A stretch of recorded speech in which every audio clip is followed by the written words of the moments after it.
जय श्री राम भक्तजनों, आप सभी का स्वागत है श्री रामचरितमानस वार्षिक पाठ में। श्री रामचरितमानस वार्षिक पाठ में हम प्रतिदिन 3 दोहे और मंगलवार के दिन 6 दोहे पढ़ते हैं, जिससे हमारी संपूर्ण रामायण 1 वर्ष से पहले 11 महीने में पूर्ण हो जाती है। श्री रामचरितमानस वार्षिक पाठ में हम मात्र 10 मिनट देकर अपने जीवन को सफल बना सकते हैं। मनुष्य को अपने जीवन में श्री रामचरितमानस का पाठ अवश्य ही करना चाहिए, क्योंकि वह श्री रामचरितमानस का पाठ करके प्रभु श्री रामचंद्र व शिव शंकर भोलेनाथ पार्वती माता की कृपा दृष्टि पा सकते हैं, जिन्होंने सर्वप्रथम श्री राम नाम की रचना की और इस संसार जगत को श्री राम नाम प्रदान किया। श्री रामचरितमानस का पाठ आरंभ करने से पूर्व हम शिव शंकर भोलेनाथ पार्वती माता को प्रणाम करते हैं। तत्पश्चात सभी गुरुजनों, सभी देव देवताओं को प्रणाम व आह्वान करते हैं कि वे भी हमारी श्री रामचरितमानस में सम्मिलित हों और हमें अपना आशीर्वाद प्रदान करें। बोलो जय श्री रामचंद्र की जय।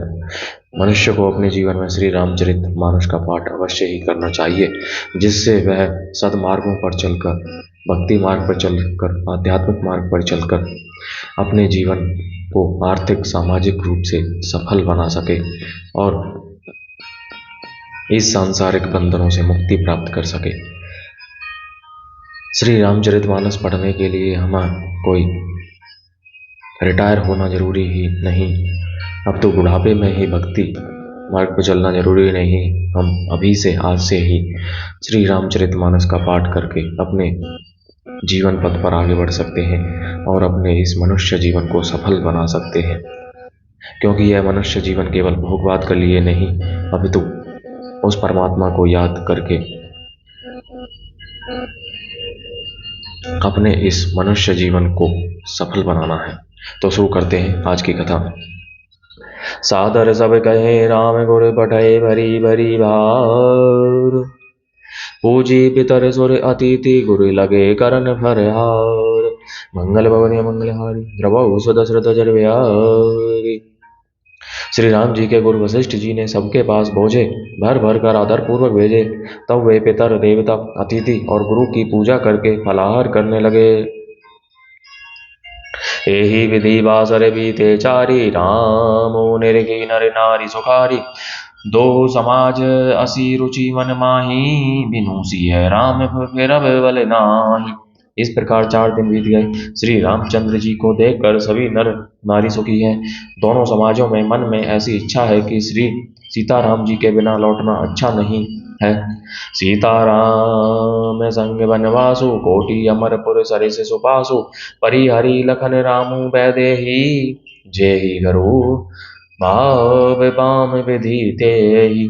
श्री सीताराम जी के साथ वन में रहना करोड़ों देवलोकों के निवास के समान सुखदायक है। श्री लक्ष्मण जी, श्री राम जी और श्री जानकी जी को छोड़कर जिसको घर अच्छा लगे, विधाता उसके विपरीत है। दाहिन दैय होई जब सभी, राम समीप बसिय बन तभी। मंदाकिनी मज्जनु तिहु काला, राम धरि सुमुद मंगल माला। जब देव सबके अनुकूल हो तभी श्री राम जी के पास वन में निवास हो सकता है।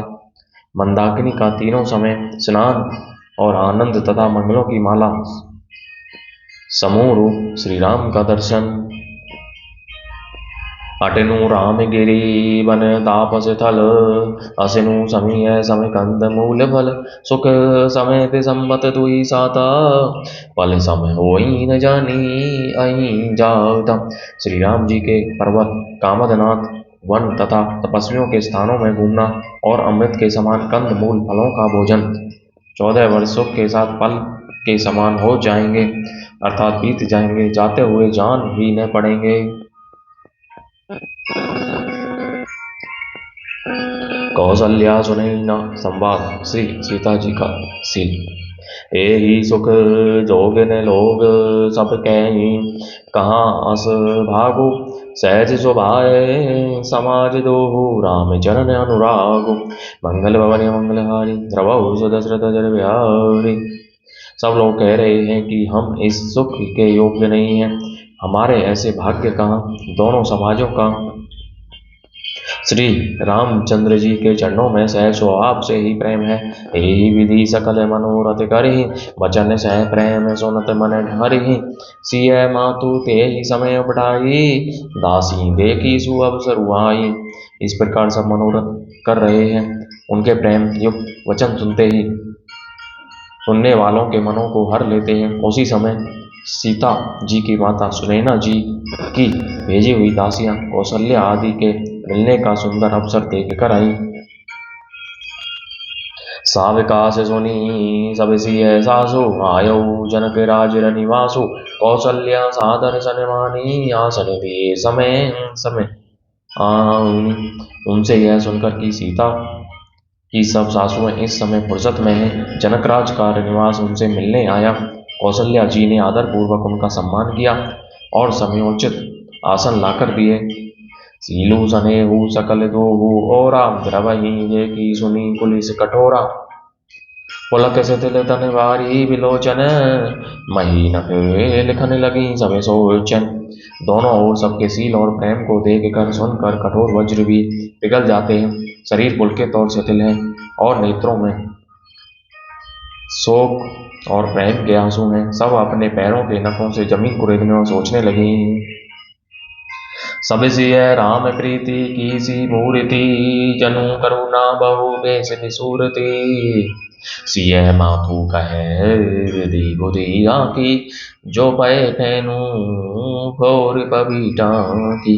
सभी श्री सीताराम जी के प्रेम की मूर्ति सी है, मानो स्वयं करुणा ही बहुत से वेश रूप धारण करके विसुर रही है, अर्थात दुखी हो रही हो।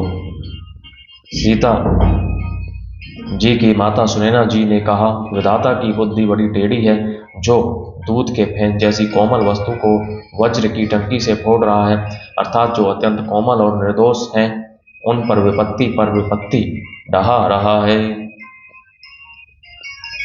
सुनिए सुधा देखी आई गरल सब कर तूति कराल, जहे तहे काग उलूक बक मानस सकृत मराल। मंगल भवनी मंगलहारी, प्रभु दशरथ जर बिहारी। अमृत केवल सुनने में आता है और विष जहाँ तहाँ प्रत्यक्ष देखे जाते हैं। विधाता की सभी करतूतें भयंकर हैं, जहाँ तहाँ कौए उल्लू और बगुले ही दिखाई देते हैं। हंस तो एक मानसरोवर में ही है। सुनी सै सोच कह देवी सुमित्रा, विधि गति बड़ी विपरीत विचित्रा। जो सिरजी पालई हरई बहोरी, बाल के सी समविधि मति गोरी। यह सुनकर देवी सुमित्रा जी शोक के साथ कहने लगी, विधाता की चाल बड़ी ही विपरीत और विचित्र है। जो सृष्टि को उत्पन्न करके पालता है और फिर नष्ट कर डालता है। विधाता की बुद्धि बालकों के खेल के समान भोली अर्थात विवेक शून्य है। कौशल्या कह दो सून काहू, कर्म विवश दुख सुख क्षति लाहू। कठिन कर्म गति जान विधाता, जो शुभ अशुभ सकल फलदाता। कौशल्या जी ने कहा, किसी का दोष नहीं है, सुख दुख हानि लाभ सब कर्म के अधीन है। कर्म की गति कठिन दुर्विज्ञ है, उसे विधाता ही जानता है, जो शुभ और अशुभ सभी फलों का देने वाला है। ईस रजाई शीस सब ही के, उत्पत्ति तिथि लय बिसहु अमी के।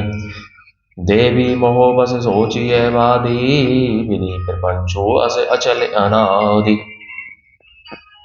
ईश्वर की आज्ञा सभी के सिर पर है। उत्पत्ति स्थिति पालन और लय संहार तथा अमृत और विष के भी सिर पर है, ये सब भी उसी के अधीन है। हे देवी, मोह व सोच करना व्यर्थ है। विधाता का प्रपंच ऐसा ही अचल और अनादि है। भूपति जी अब मरब उरयानी, सोचिए सखी लखी निज हित हानि। सिय मातु कह सत्य सुबानी, सुकृति अवधिपति रानी। महाराज के मरने और जीने की बात को हृदय में याद करके जो चिंता करती है, वह तो हे सखी हम अपने ही हित की हानि देखकर अर्थात स्वार्थवश करती है। सीता जी की माता ने कहा, आपका कथन उत्तम और सत्य है। आप पुण्यात्माओं के सीमा रूप अवधपति महाराज दशरथ जी की ही तो रानी है, फिर भला ऐसा क्यों नहीं कहेंगी। लखनऊ रामू सिय जाहूं बन बल परिणाम न पोचू गह बरी हिय कह कौशला मोहि भरत कर सोचू मंगल भवन मंगलहारी प्रभु दशरथ जन बिहारी। कौशल्या जी ने दुख भरे हृदय से कहा, श्री राम लक्ष्मण और सीता वन में जाएं, इसका परिणाम तो अच्छा ही होगा, बुरा नहीं। मुझे तो भरत की चिंता है। बोलो जय श्री रामचंद्र की जय। तो इस प्रकार आज की कथा का विराम यहीं पर होता है। बोलो जय श्री रामचंद्र की जय। शिव शंकर भोलेनाथ जय, पार्वती माता की जय, सभी गुरुजनों सभी देवी देवताओं की जय। बोलो जय श्री रामचंद्र की जय। तो भक्तजनों, आज से ही श्री रामचरितमानस का पाठ कीजिए, अपने बंधु बांधवों, अपने सगे संबंधियों, मित्रों के साथ इसको शेयर कीजिए, जिससे वे भी अपने जीवन को सफल बना सकें और प्रभु श्री रामचंद्र की कृपा दृष्टि पा सकें। बोलो जय श्री रामचंद्र की जय।